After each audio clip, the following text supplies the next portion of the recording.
Hello friends, welcome back to my channel. എല്ലാവരും സുഖമായിട്ടിരിക്കുന്നോ? ഞാനിവിടെ സുഖമായിട്ടിരിക്കുന്നു. ഇന്ന് വന്നിരിക്കുന്നത് നല്ലൊരു ഗ്രില്ല് ചെയ്യുന്ന പ്രോൺസിൻ്റെ വീഡിയോ ആണ് കാണിച്ചു തരുന്നത്. അതിനു മുമ്പായിട്ട് പുതുതായിട്ട് എൻ്റെ വീഡിയോ കാണുന്ന ആരെങ്കിലും ഉണ്ടെങ്കിൽ വീഡിയോയിലേക്ക് സ്വാഗതം. അതുപോലെ ഇതുവരെ സബ്സ്ക്രൈബ് ചെയ്യാതെ കാണുന്ന ആരെങ്കിലുമൊക്കെ ഉണ്ടെങ്കിൽ ഒന്ന് സബ്സ്ക്രൈബ് ചെയ്ത് സപ്പോർട്ട് ചെയ്യണേ. നിങ്ങളുടെയൊക്കെ സപ്പോർട്ടാണ് നമുക്ക് ഓരോ വീഡിയോസൊക്കെ ഇടാനുള്ള ഒരു പ്രചോദനം ഉണ്ടാവുന്നത്. ഒട്ടും താമസിക്കാതെ നമുക്ക് വീഡിയോയിലേക്ക് പോയാൽ നമ്മളിവിടെ കുറച്ച് ഇൻഗ്രീഡിയൻസ് ഒക്കെ എടുത്തിട്ടുണ്ട്. അതൊക്കെ നന്നായിട്ടൊന്ന് ഉള്ളിയൊക്കെ അതിൻ്റെ തൊലിയൊക്കെ കളഞ്ഞ് നമുക്കൊന്ന് ക്ലീൻ ചെയ്തിട്ട് വരാം. ഇവിടെ ഞാൻ വെളുത്തുള്ളി എടുക്കുന്നുണ്ട്, ഇഞ്ചി എടുക്കുന്നുണ്ട്, കറിവേപ്പില എടുക്കുന്നുണ്ട്. അതുപോലെ ചെറിയ ഉള്ളിയാണ് മാക്സിമം എടുക്കാൻ ചെയ്യേണ്ടത്.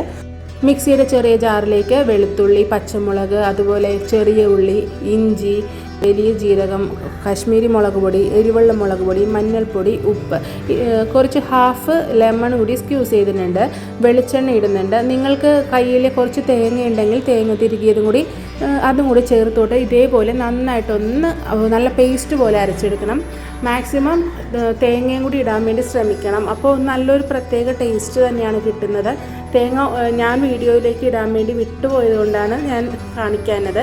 അപ്പോൾ എല്ലാവരും തേങ്ങയും കൂടി ഇട്ടിട്ട് വേണം ഇതേപോലെ പേസ്റ്റ് പോലെ അരച്ചെടുക്കാൻ വേണ്ടിയിട്ട്. അത് നല്ലതായിട്ട് ഒരല്പം വെള്ളം, അത് അരയാവുന്ന പാകത്തിന് വെള്ളവും ഒഴിച്ചിട്ട് നന്നായിട്ടൊന്ന് അരച്ചെടുക്കാം. നമ്മൾ ക്ലീൻ ചെയ്ത് വെച്ചിരിക്കുന്ന ആ ചെമ്മീനിലേക്ക് എല്ലാ ഭാഗത്തും എത്തുന്ന രീതിയിൽ നന്നായിട്ടൊന്ന് മാരിനേറ്റ് ചെയ്ത് നോക്കാം. നമ്മൾ ചെമ്മീനിലേക്ക് പുരട്ടുന്നതിന് മുമ്പായിട്ട് നന്നായിട്ട് ഉപ്പൊക്കെ ഒന്ന് ടേസ്റ്റ് ചെയ്ത് നോക്കണം. എരിവൊക്കെ വേണമെന്നുണ്ടെങ്കിൽ നിങ്ങൾക്ക് ഇച്ചിരി കുരുമുളക് പൊടിയൊക്കെ ആഡ് ചെയ്ത് കൊടുക്കാം. അതൊക്കെ ഓരോരുത്തരുടെ ഇഷ്ടം അനുസരിച്ചാണ്. ഞാനിവിടെ കുട്ടികൾക്ക് ചെയ്യുന്നതുകൊണ്ട് ഒരുപാട് സ്പൈസി ആക്കുന്നില്ല കേട്ടോ, അതുകൊണ്ടാണ്. പിന്നെ കുറച്ച് കളറിന് വേണ്ടി നമ്മൾ കാശ്മീരി മുളക് പൊടിയാണ് ഇട്ട് കൊടുത്തത്. ഞാനിവിടെ എയർ ഫ്രയറിലാണ് ഒന്ന് ഗ്രില്ല് ചെയ്തെടുക്കുന്നത്. നമുക്ക് രണ്ട് രീതിയിലും ചെയ്യാം. എയർ ഫ്രയർ ഉപയോഗിക്കാം, അല്ലെങ്കിൽ തവ ഫ്രൈ ചെയ്യാം. കുറച്ച് വെളിച്ചെണ്ണ മാത്രം ഇട്ട് കൊടുത്തിട്ട് ജസ്റ്റ് ഒന്ന് തവ ഫ്രൈ ചെയ്ത് കൊടുത്താൽ മതി. അല്ലാന്നുണ്ടെങ്കിൽ നമുക്ക് ഇതേപോലെ കുറച്ച് വെളിച്ചെണ്ണ ഇതേപോലെ ഒന്ന് സ്പ്രെഡ് ചെയ്ത് കൊടുത്തിട്ട് എയർ ഫ്രൈ ചെയ്തെടുത്താലും മതിയാകും. രണ്ട് മെത്തേഡിലായിട്ട് ചെയ്തെടുക്കാം.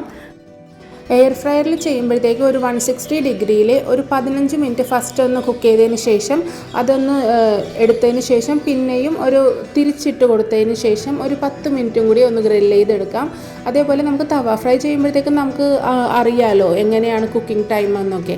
പ്രോൺസിനൊക്കെ ഒരുപാട് കുക്കിംഗ് ടൈമൊന്നും കൊടുക്കേണ്ട ആവശ്യമില്ല, പെട്ടെന്ന് കുക്കാവുന്നതാണ്. പക്ഷേ ഇത് ടൈഗർ പ്രോൺ ആയതുകൊണ്ട് കുറച്ച് മാംസം കട്ടിയായിട്ടുള്ളതല്ലേ, അപ്പോൾ അത് കുറച്ച് സമയമെടുത്താണ് വേകുന്നത്. അപ്പോൾ നമുക്ക് ഈ ഒരു വീഡിയോ എല്ലാവർക്കും ഇഷ്ടമായെന്ന് പ്രതീക്ഷിക്കുന്നു. എല്ലാവരും ഒന്ന് വീട്ടിൽ ഇതേപോലെ ചെമ്മീനൊക്കെ വാങ്ങിക്കുമ്പോൾ ഒന്ന് ട്രൈ ചെയ്ത് നോക്കണം. നമുക്ക് വെറുതെ സ്റ്റാർട്ടറായിട്ട് വെറുതെ ചുമ്മാ കഴിക്കാനൊക്കെ നല്ല ടേസ്റ്റാണ്. അതിൻ്റെ ഷെല്ലൊക്കെ നല്ല സൂപ്പറായിട്ട് ക്രിസ്പി ആയിട്ട് കിട്ടിയിട്ടുണ്ട്. അപ്പോൾ വളരെ ടേസ്റ്റി ആയിട്ടുള്ള പ്രോൺസ് ഗ്രിൽഡ് ഇവിടെ തയ്യാറായിട്ടുണ്ട്. അപ്പോൾ എല്ലാവരും ഒന്ന് വീട്ടിലുണ്ടാക്കി നോക്കിയിട്ട് അഭിപ്രായം അറിയിക്കണം. Thanks for watching. അടുത്ത വീഡിയോയിലൂടെ കാണാം.